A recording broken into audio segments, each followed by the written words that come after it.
এক মৌলিক অধিকাৰ ভোটদান গণতান্ত্ৰিক ৰাজ্যত বসতি কৰিছোঁ, গণতান্ত্ৰিক দেশত বসতি কৰিছোঁ। গণতান্ত্ৰিক দেশৰ গণতন্ত্ৰ এক উৎসৱ আৰু উৎসৱমুখৰ পৰিৱেশত আমি আজি হৈছোঁ ডিমাকুছী প্ৰাথমিক বিদ্যালয় প্ৰাংগণত। সহস্ৰাধিক ভোটাৰে ইয়াতে ভোটদান কৰিছে আৰু ৰাতিপুৱাৰ পৰা প্ৰতিকূল বতৰে কিছু আমনি কৰিছিল যদিও বৰ্তমান সময় কিন্তু পৰিৱেশ বৰ সুন্দৰ আৰু প্ৰত্যেকগৰাকী ভোটাৰে নিজৰ শান্তি শৃংখলা ৰক্ষা কৰি ভোটদান কৰি আছে। আৰু ভোটদান কেন্দ্ৰত বৰ্তমান সময়লৈকে যিখিনি ভোটদান সংগ্ৰহ হৈছে খুব আশানুৰূপ ফলপ্ৰসূ এটা স্থিতি আমি দেখিবলৈ পাইছোঁ। আৰু BTC অঞ্চলত মোৰ ইয়াৰ প্ৰথম ভোট। মই BTCত কাম কৰিছোঁ স্থায়ীভাৱে, কিন্তু ইয়াৰ আগতো মই 2004 চনত BTR ৰৌতাত আছিলোঁ আৰু ৰৌতাৰ পৰা বৰ্তমান সময় BTRত মোৰ প্ৰায় 16 বছৰমান হ'ব। 16 বছৰ ধৰি BTRত সাহিত্য ভাষা শিল্পকলা সমাজ সংস্কৃতি আদি ক্ষেত্ৰত কাম কৰি আছোঁ। যিহেতুকে মোৰ ইয়াৰ পৰা ঘৰ যথেষ্ট দূৰ, মোৰ জিলা ধুবুৰী, ছাত্ৰছাল, ৰামৰায়কুঠি আৰু সেই মুহূৰ্তত কৰ্মক্ষেত্ৰত ব্যস্ত হৈ থকাৰ কাৰণে মই এইবাৰ ভোট দিবৰ কাৰণে তালৈ যাব নোৱাৰিলোঁ। কিন্তু যিটো প্ৰচেছ আছে সেই প্ৰচেছ মতে ইয়াক আমি শ্বিফটিং কৰি পেলাই ইয়াতে প্ৰথমবাৰ ভোট দিয়া হৈছে আৰু ডিমাকুছী প্ৰাথমিক বিদ্যালয়ত মোৰ প্ৰথম ভোট কেন্দ্ৰ পৰিছে। আৰু মোৰ যি ভোটৰ অধিকাৰ সেয়া মই সাব্যস্ত কৰিছোঁ। লগতে যিসকল প্ৰাৰ্থীয়ে ইয়াতে তেখেতসকলে মনোনীত হৈ জয় পৰাজয়ৰ এই প্ৰতিদ্বন্দ্বিতাখন তেওঁলোকে নামিছে, প্ৰত্যেকলৈ মোৰ শুভেচ্ছা শুভকামনা থাকিল। বিশেষকৈ প্ৰতিগৰাকী ভোটাৰক মই শুভেচ্ছা শুভকামনা দিছোঁ যে তেখেতসকলৰ অধিকাৰ তেখেতসকলে সাব্যস্ত কৰিছে আৰু শান্তিপূৰ্ণভাৱে কৰিবলৈ সক্ষম হৈছে।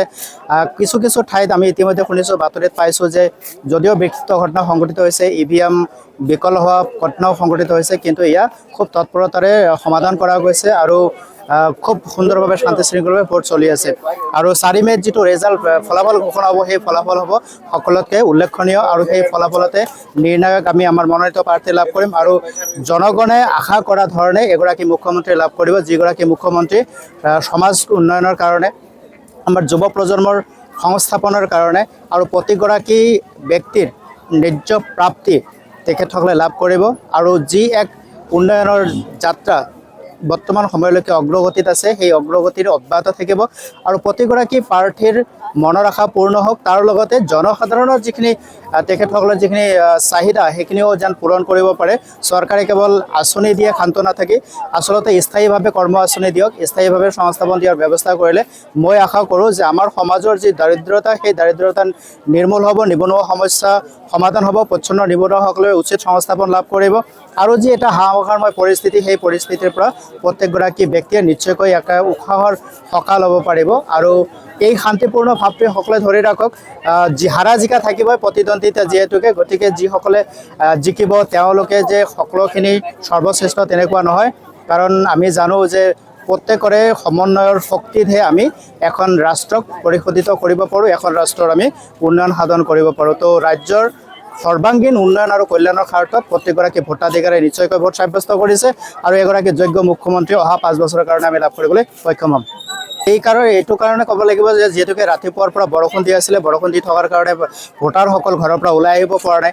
হয়তো যদিও 7টা বজাতেই ভোটকেন্দ্ৰ মুকলি কৰি দিয়া হৈছিল, বৰষুণৰ কাৰণে ভোটাৰসকল আহোঁতে দেৰি হ'ল, হয়তো 12টা 11টা এনেকুৱা বজাত আহিছে। তো যিহেতুকে ভোটাৰৰ সংখ্যা ইয়াত যথেষ্টখিনি আছে, সেই অনুপাতে ভোট গ্ৰহণ যিটো প্ৰক্ৰিয়া মতে চলিছে খুব শান্তি শৃংখলাভাৱে চলিছে। ইয়াত এতিয়ালৈকে কোনো ধৰণৰ তেনেকুৱা প্ৰতিকূল বাতাবৰণৰ পৰিৱেশৰ সৃষ্টি হোৱা নাই। কিন্তু এটা কথা ক'ব লাগিব যে বতৰৰ কাৰণেহে এই লেহেমীয়া গতিটো হৈছে। যদিও চৰকাৰে 5টা বজালৈকে ইয়াৰ সীমা নিৰ্ধাৰণ কৰিছে, কিন্তু 5টা বজাৰ ভিতৰত যিসকলে ভোট কেন্দ্ৰত আহি উপস্থিত হ'ব তেওঁলোকে সন্ধিয়ালৈকে ভোট দিব পাৰিব। গতিকে যিসকল ভোটাৰে ইয়াতে ভোট দিবলৈ আহিব প্ৰত্যেকগৰাকী ভোটাৰে ভোটাধিকাৰ সাব্যস্ত কৰিব পাৰিব, কোনেও উভতি যাব নালাগে। কিন্তু মনত ৰাখিব লাগিব যিটো সময়সীমা দিয়া হৈছে 5 বজা আবেলি, 5 বজাৰ ভিতৰত ভোটাৰ কেন্দ্ৰত আহি উপস্থিত হ'ব লাগিব। ঘৰত থাকিলে ইয়াতে আহি ভোট দিব নোৱাৰিব। গতিকে প্ৰত্যেকগৰাকী বতৰ যিহেতুকে প্ৰতিকূল, অলপ আগা পিছা হ'ব পাৰে আৰু প্ৰত্যেকে সেইটো মনত ৰাখক যে বতৰ আগা পিছা, কিন্তু নিৰ্দিষ্ট সময়ৰ ভিতৰত ভোট কেন্দ্ৰত আহক যদি ভোটাধিকাৰ সাব্যস্ত কৰিব বিচাৰে। ভোটদান কৰক আৰু আপোনাৰ নৈতিক অধিকাৰ সাব্যস্ত কৰাৰ লগে লগে যোগ্য মুখ্যমন্ত্ৰীৰ বাছনিৰ ক্ষেত্ৰত গুৰুত্বপূৰ্ণ ভূমিকা পালন কৰক, তাকে আহ্বান জনাইছোঁ।